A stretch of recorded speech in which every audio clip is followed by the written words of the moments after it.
तो जैसा कि आप देख सकते हो कि आज मेरे घर के विसिनिटी में मुझे एक बहुत ही खूबसूरत फूल मिला है। तो इस फूल पे मैं आज इस फूल की पूरी फैमिली की डिस्क्रिप्शन दूंगा। और देखा जाए तो ये फूल की जो फैमिली है that is family Malvaceae family, जो कि अब एनटीए के सिलेबस में भी है, तो इसलिए इम्पॉर्टेंट फैमिली है हमारे लिए। प्लांट फैमिली एक डाइकॉट फैमिली है। तो ये फूल मालवेसी फैमिली से बिलोंग करता है। और जिस प्लांट से मैंने इसको लिया है वो हिबिस्कस के जीनस से है, क्योंकि हमें पता है कि जो हिबिस्कस यानी चाइना रोजेस के जितने भी प्लांट्स हैं वो सारे के सारे मालवेसी फैमिली में आते हैं। सिमिलरली ये जो एक फूल है ये भी हिबिस्कस के ही जीनस में से है, लेकिन हम इसको चाइना रोज नहीं बोलते। हिबिस्कस में एक स्पीशीज़ आती है जिसको साइरियकस बोलते हैं, दैट इज़ हिबिस्कस साइरियकस। ये उस प्लांट से बिलोंग करता है और ये टिपिकली एक ऑर्नामेंटल प्लांट है जिसे यहाँ पे ग्रो किया जाता है। अब जो हिबिस्कस रोजा साइनेंसिस है, जो रियल चाइना रोज है, वो यहाँ पे परसिस्टेंट नहीं रहता, इसलिए यहाँ पे ग्रो नहीं किया जा सकता, लेकिन इसे यहाँ पे लगाया जाता है, दैट इज़ हिबिस्कस साइरियकस। तो इस प्लांट पे मैं या इस फ्लावर से मैं पूरी की पूरी फैमिली के डायग्नोस्टिक फीचर, उसके फ्लोरल फार्मूला और फ्लोरल डायग्राम को डिस्क्राइब करने की कोशिश करूँगा। तो जैसा कि आप देख सकते हो, सबसे पहले जिस स्टॉक से मैंने इस फ्लावर को पकड़ रखा है दैट इज़ पेडिसल, यानी मैं कह सकता हूँ कि this flower is pedicellate, ससाइल flower नहीं है। मैं मॉर्फोलॉजिकल कैरेक्टर्स की बात करूँगा सिर्फ, एम्ब्रियोलॉजिकल फीचर्स मुझे बताने की कोई ज़रूरत नहीं है अभी के लिए। अब उसके बाद अगर आप देख पा रहे हो यहाँ पर इस फ्लावर में ये जो आपको लीफ लाइक स्ट्रक्चर्स मिल रहे हैं, आपको ये लीफ लाइक स्ट्रक्चर्स, तो इन्हें कई लोग यहाँ पे सेपल्स मानने की कोशिश करते हैं, but these are not sepals. इनको कहा जाता है एपिकैलेक्स। असल में अगर इस फ्लावर को देखा जाए तो इसके बेस पर जहाँ से ये अराइज होता है, ये एक्सिलरी बड से अराइज होता है, साइमोज इन्फ्लोरेसेंस होती है इस प्लांट में। तो उस बड पे आपको इनिशियल फ्लावर्स भी मिलेंगे जिनको हम ब्रैक्ट्स बोलते हैं। और अगर इस फूल और उन ब्रैक्ट्स के बीच में भी आपके पास ये टाइनी लीफ लाइक स्ट्रक्चर्स दिखाई देते हैं तो इनको ब्रैक्टियोल्स बोला जाता है। और इस पूरे के ब्रैक्टियोल के इस वर्ल को, जैसे कि आप देख सकते हो, एक ब्रैक्टियोल, दो, ये पूरा का जो वर्ल है, इस पूरे ब्रैक्टियोल के क्लस्टर को हम एपिकैलेक्स बोलते हैं। और आपने सबसे इंपॉर्टेंट बात ये ध्यान रखनी है कि it is the very diagnostic feature of the family Malvaceae कि इसमें एपिकैलेक्स मिलता है। तो आपको जब कभी भी इस फैमिली का फ्लोरल फार्मूला डिस्क्राइब करना हो तो आपको EPI दैट इज़ एपिकैलेक्स डिस्क्राइब करना पड़ेगा। और फैमिली मालवेसी में इसका नंबर 3 से लेकर 9 तक होता है। अगर मैं हिबिस्कस रोजा साइरियकस की बात करूं या पूरे हिबिस्कस जीनस की बात करूं, इनका नंबर 9 होता है। जैसा कि आप देख सकते हो, मैं गिनूंगा, यहाँ पर ये एक टूट चुका है, ये 1 2 3 4 5 6 7 8 और 9, ये आपके पास टोटल 9 होते हैं। तो आपको अगर बताना हो तो सबसे पहले पेडिसलेट फ्लावर है, ब्रैक्टिलिएट फ्लावर है, उसके बाद आपके पास यहाँ पर एपिकैलेक्स का नंबर 9 है। और ये जो एपिकैलेक्स है ना, ये यहाँ का डायग्नोस्टिक फीचर, यानी ये इस फैमिली में ही सबसे ज़्यादा मिलते हैं। इस फैमिली के लगभग हर एक प्लांट में आपको देखने के मिलेंगे और इनसे आप इस फैमिली के फ्लावर को पहचान सकते हो, एपिकैलेक्स। और ये जब फ्रूट बन जाएगा उसमें भी परसिस्ट करता है। इसके बाद में अगर और आगे जाने की कोशिश करूँ तो मुझे इनको सेपरेट करना पड़ेगा, इस पूरे स्ट्रक्चर को मुझे इससे सेपरेट करना पड़ेगा। तो आप देख सकते हो, देखिए मैंने एपिकैलेक्स को अलग कर दिया, ये पेडिसल है, यहाँ पर ये जो स्ट्रक्चर्स ऊपर से एपिकैलेक्स और ये रिमेनिंग फ्लावर पोर्शन है।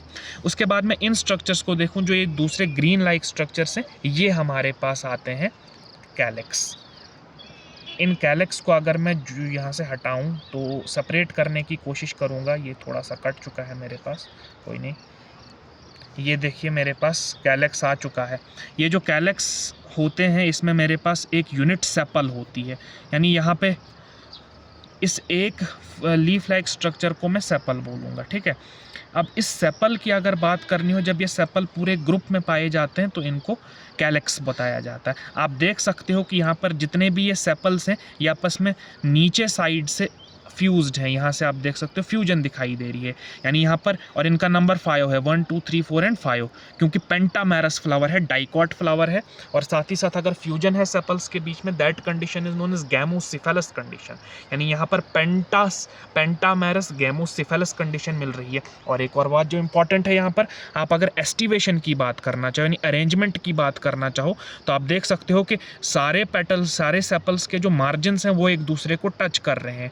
और और इन मार्जिन्स जब ये टच करते हैं ऐसी अरेंजमेंट को हम वेलवेट एस्टिवेशन बोलते हैं। तो इनके बारे में आपने इतना ही ध्यान रखना है कि ये गैमोसेफेलस कंडीशन है, पेंटामेरस और वेलवेट एस्टिवेशन देखने को मिलती है इनमें, इनको भी मैं अलग से रख लेता हूँ। उसके बाद इनकी मैं बात करूँ, ये जो कलरफुल स्ट्रक्चर्स हैं, आपको जो वायलेट कलर के स्ट्रक्चर्स दिखाई दे रहे हैं, these are the very petals.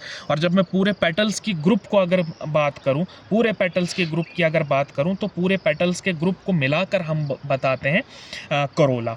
तो यहाँ पर पूरे पेटल्स के वॉर्ल को मैं करोला बताऊंगा। अगर आप इनका नंबर देखना चाहो 1 2 3 4 एंड 5 है क्योंकि पेंटामेरस फ्लावर है जैसा ये था। लेकिन जो फ़र्क आएगा आपके पास कैलेक्स एंड करोला में वो है एस्टिवेशन का फ़र्क। यहाँ पर वॉल्वेट एस्टिवेशन थी तो यहाँ पर ट्विस्टेड एस्टिवेशन होती है। आप यहाँ पर देख सकते हो कि ये जो एक पेटल है, इसका दूसरा पेटल ये इसके मार्जिन को ओवरलैप कर रहा है, ये देखिए। फिर ये इसके मार्जिन को ओवरलैप कर रहा है। मार्जिन का मतलब इसका किनारा इसके ऊपर है, फिर ये इसका किनारा इसके ऊपर है, इसका किनारा इसके, तो अल्टरनेटली एक ट्विस्ट लाइक स्ट्रक्चर बन रहा है। ऐसी एस्टिवेशन को ट्विस्टेड एस्टिवेशन बोलते हैं।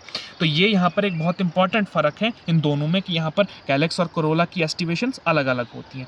अब अगर मैं इनको भी सेपरेट करने की कोशिश करूँ, आप यहाँ पे देख सकते हो कि यहाँ पर जो आपके पास पेटल्स हैं वो फ्री हैं, ये आप देख सकते हो। इनको मैं आसानी से सेपरेट कर सकता हूँ और इनको मैं सेपरेट कर रहा हूँ।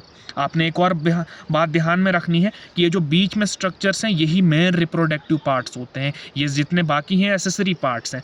तो यहाँ पर आपके पास ये पेटल्स आए, करोला का वॉर्ल आया। आपने ध्यान रखना है कि ये जो बीच में स्टेमन है ये जनरली इसके ऊपर जो ये पेटल होता है ना, पेटल के नीचे साइड से स्टेमन्स इसके ऊपर लगे हुए होते हैं। अब यानी यहाँ पर एपीपेटलस कंडीशन है, वो मैं उसको आगे डिस्क्राइब करने की कोशिश करूंगा। पहले मैं इनको सिंपली डिटैच कर रहा हूं यहां से। अब मैं इस स्ट्रक्चर को डिस्क्राइब करने की कोशिश करूंगा। इस स्ट्रक्चर में अगर आप देख पा रहे हो तो ये आपके पास जो स्मॉल स्ट्रक्चर्स दिखाई दे रहे हैं, ये आपके पास एक छोटा सा आपके पास ये फिलामेंट मिलेगा, इसके ऊपर एक एंथर मिलेगा। अब जो ये एंथर होता है ये मोनोथीकस होता है। यहाँ पे फैमिली मालवेसी का एक इंपॉर्टेंट फीचर है कि यहाँ पे जो एंथर है वो मोनोथीकस है, बाईथीकस नहीं है। प्लस आपके पास वो डॉर्सी फिक्स्ड होता है, यानी अगर ये ऐसे एंथर है तो इसके डॉर्सल सरफेस पे फिलामेंट आपके पास लगा हुआ होगा।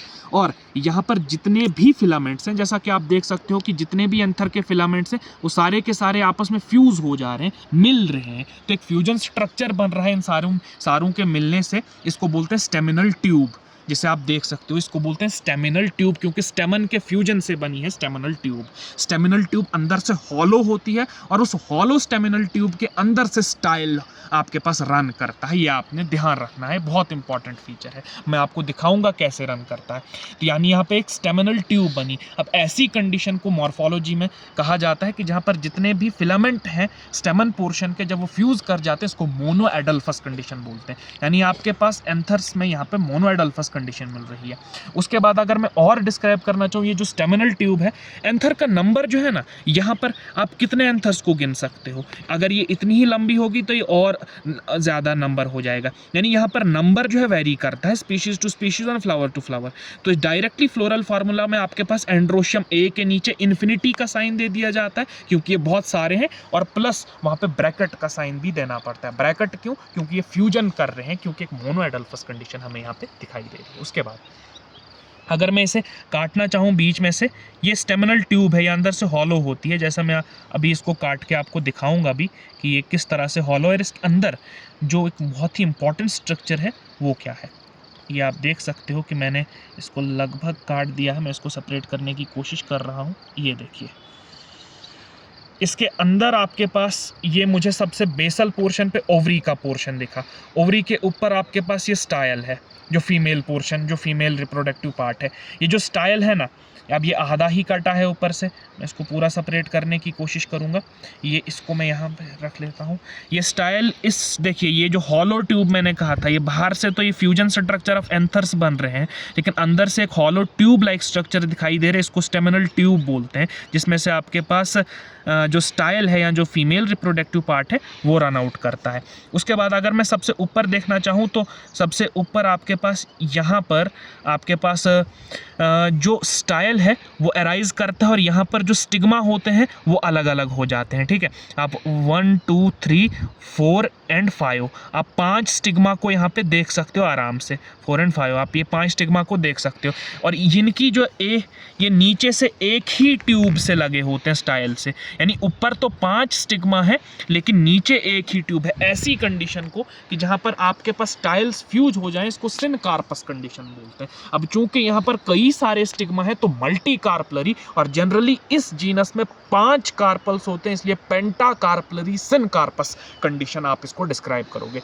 यानी आपने एंड्रोशियम गाइनोशियम के नीचे, क्योंकि ये फीमेल रिप्रोडक्टिव वर्ल है, उसके नीचे आपको 5 लिखकर ब्रैकेट से क्लोज कर देना पड़ेगा क्योंकि सिनकार्पस कंडीशन है। उसके बाद में दूसरी बात अगर आपको कहना चाहूं तो यहाँ पर जो ये ओवरी थी ना, ये कुछ इस तरीके से अरेंज्ड थी इस एपिकैलिक्स के वॉर्ल में।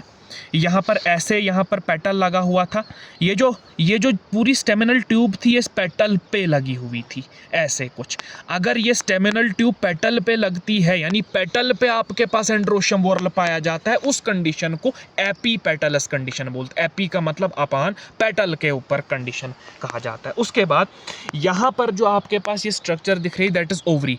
अगर मैं इसको काटना चाहूँ तो भले ही हमें इस टाइम अच्छे से विजिबल नहीं होगी, लेकिन इसके अंदर आपके पास मल्टीपल लॉक्यूल्स मिलते हैं, यानी फ्री स्पेसेस मिलती हैं, और यहाँ पर कोई नंबर फिक्स नहीं है इसलिए इसको मल्टी लॉक्यूलर ओवरी बोलते हैं। और जो बीच में से एक सेंट्रल एक्सिस होती है उसके इर्द गिर्द आपके पास ओव्यूल्स बॉर्न होते हैं। इसलिए अगर मैं प्लेसेंटेशन की बात करूँ, देयर इज एक्साइल प्लेसेंटेशन। तो एक बहुत इंपॉर्टेंट फीचर है इस फैमिली का कि यहाँ पर एक्साइल प्लेसेंटेशन होती है। और एक्साइल प्लेसेंटेशन उसके बाद और जो यहाँ पर कुछ इंपॉर्टेंट फीचर्स रहते हैं वो इनफाइनाइट स्टेमन होते हैं। यहाँ पर आपके पास मिर्मैकोफिलस प्लांट्स हैं जनरली में, यानी एंट पॉलिनेटेड प्लांट्स होते हैं इस फैमिली में, और साथ ही साथ एपीपेटल्स कंडीशन, मोनोएडल्फस कंडीशन। तो मैंने लगभग सब कुछ डिस्क्राइब कर दिया है इस फ्लावर के बारे में। तो आज के लिए इतना ही, शुक्रिया। नहीं, ये